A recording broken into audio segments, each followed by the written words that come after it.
Shalom, peuple de Dieu, c'est votre serviteur et frère Fulgence. Que le Seigneur, dans sa grande bonté, nous remplisse de toute la plénitude du Saint-Esprit,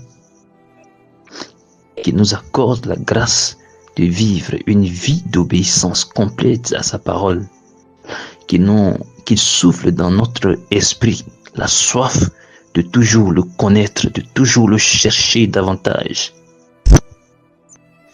qu'il remplisse notre journée et nos nuits de la puissance de sa grâce, et qu'il accorde la grâce à chacun de nous de trouver grâce au jour de l'enlèvement.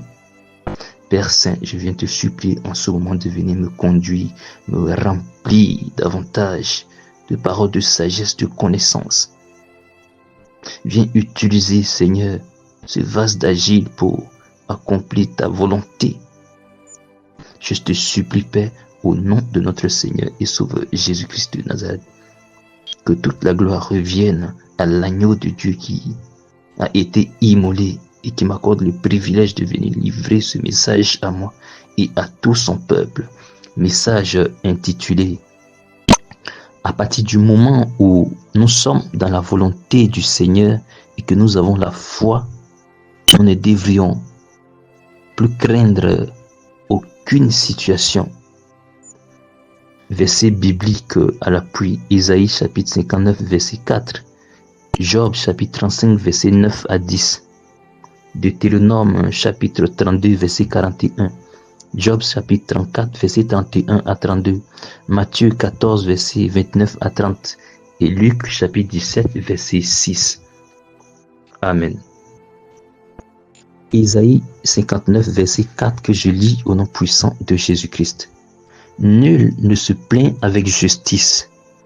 Nul ne plaide avec droiture. Ils s'appuient sur des choses vaines et disent des faussetés. Ils conçoivent et enfantent le mal.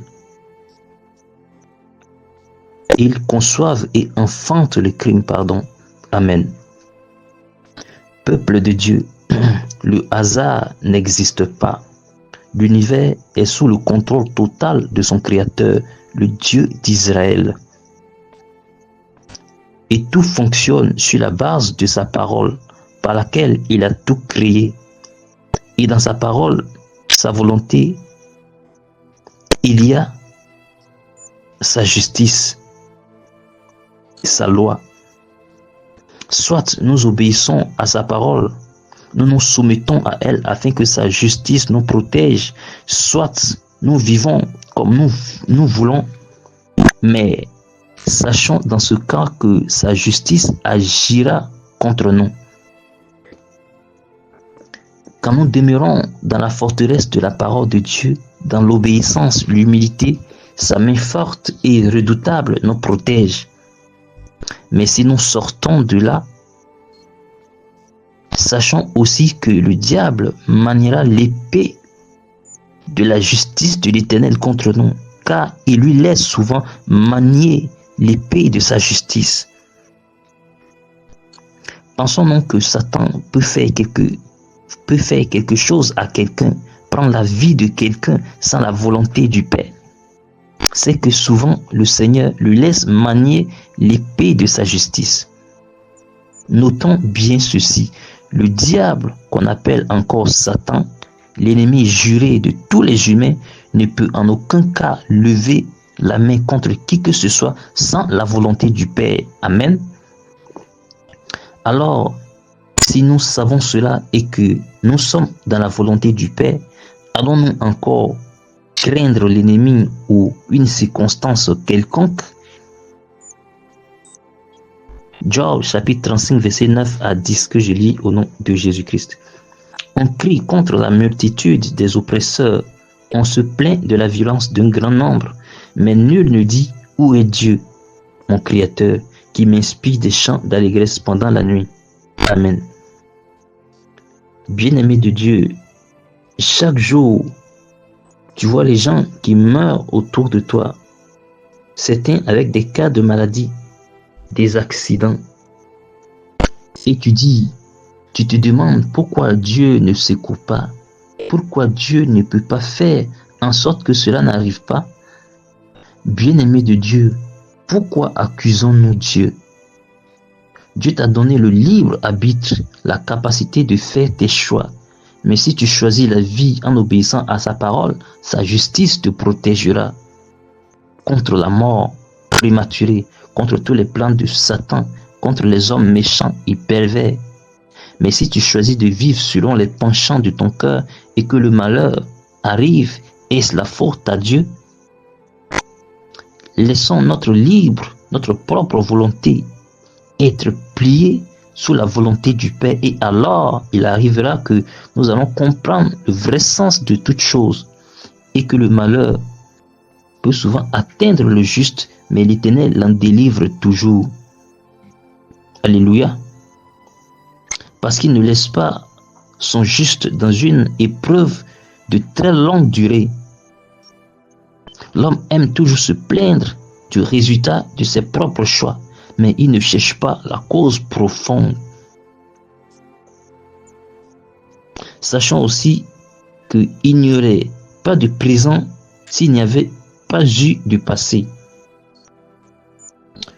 Que nous croyons ou non, que nous voyons ou non, l'épée tranchante de la justice de Dieu est agissante, soit pour protéger les humbles et obéissant à sa parole, soit elle se dirige contre les rebelles, selon Deutéronome chapitre 32, verset 41, qui dit ceci: si j'aiguise l'éclair de mon épée, et si ma main saisit la justice, je me vengerai de mes adversaires et je punirai ceux qui me haïssent. Amen. Job chapitre 34, verset 31 à 32. Car a-t-il jamais dit à Dieu: j'ai été châtié, je ne pécherai plus. Montre-moi ce que je ne vois pas. Si j'ai commis des injustices, je n'en commettrai plus. Bien-aimé de Dieu, il n'y a aucun homme que Dieu n'ait prévenu avant le châtiment de la mort. Soit il envoie l'avertissement dans sa conscience, soit par un autre homme. Les châtiments de maladie, de pauvreté, d'accident sont des avertissements. Alléluia. Ne prenons pas tous les châtiments comme de grands malheurs qui nous arrivent, mais que ce soit des occasions pour nous d'examiner notre vie, de prendre conscience que Dieu est en train de nous demander de changer de voie, d'examiner nos voies par rapport à toute sa volonté. Et si nous constatons que quelque part nous ne sommes pas alignés, il faut que la grâce du Seigneur, par la grâce du Seigneur, nous remettions les choses en ordre selon sa volonté. Et il n'y a pas un temps spécial pour remettre les choses en ordre. Une fois que nous constatons qu'il est important, nécessaire de mettre en ordre, il faut le faire maintenant. Sachant qu'il y a un temps pour toute chose. Nous n'allons pas toujours rester là sans la bonne volonté de changer. Dieu n'agira pas en notre faveur pour notre perfection, pour notre changement, si nous n'avons pas la bonne volonté. Parce que Dieu ne viendra pas te délivrer du péché si tu aimes le péché. Dieu ne te délivre pas de ce que tu aimes. Dieu ne te délivrera pas si tu ne coopères pas avec lui. Matthieu chapitre 14, verset 29 à 30. Et il dit: viens. Pierre sortit de la barque et marcha sur les eaux pour aller vers Jésus. Mais voyant que le vent était fort, il eut peur, et comme il commençait à enfoncer, il s'écria: Seigneur, sauve-moi. Luc chapitre 17, verset 10 aussi, que je dis au nom puissant de Jésus-Christ.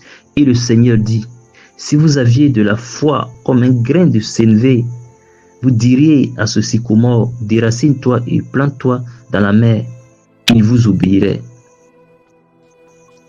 peuple de Dieu et famille de la saine doctrine, si nous sommes dans la sanctification profonde, si nous pratiquons les commandements, les instructions du Seigneur et que nous n'avons pas la foi en son nom, en sa puissance, la foi qui consiste en la capacité de Dieu, la foi qui consiste au fait que le Seigneur est capable de changer les ténèbres en lumière, que Dieu est maître de toutes les circonstances, la foi qui consiste à croire en sa parole. Notre vie en Christ est vaine et il n'y prend aucun plaisir, car l'adoration de Dieu se fait non seulement en vérité, mais aussi en esprit. Si nous reflétons la vérité aux yeux de tous et que le sel ou le petit grain de sénévé manque encore en nous, serions-nous agréables au Seigneur? Selon qu'il est écrit, mon juste vivra par la foi, mais s'il se retire, mon âme ne prend point plaisir en lui. Hébreux chapitre 10, verset 38. Nous ne devons jamais laisser les doutes ronger notre vie en Christ. Nous devons croire en la puissance de la parole de Dieu. Nous devons croire en Dieu. Si tu pries pour demander quelque chose à Dieu, fais-le avec une foi ferme et ne laisse pas le doute te dominer. Notons que quand nous demandons quelque chose à Dieu, nous recevons la chose en esprit d'abord. Nous devons accepter que la chose est déjà là. Cela peut être la santé ou autre chose. Nous ne devons jamais laisser le doute nous faire croire le contraire.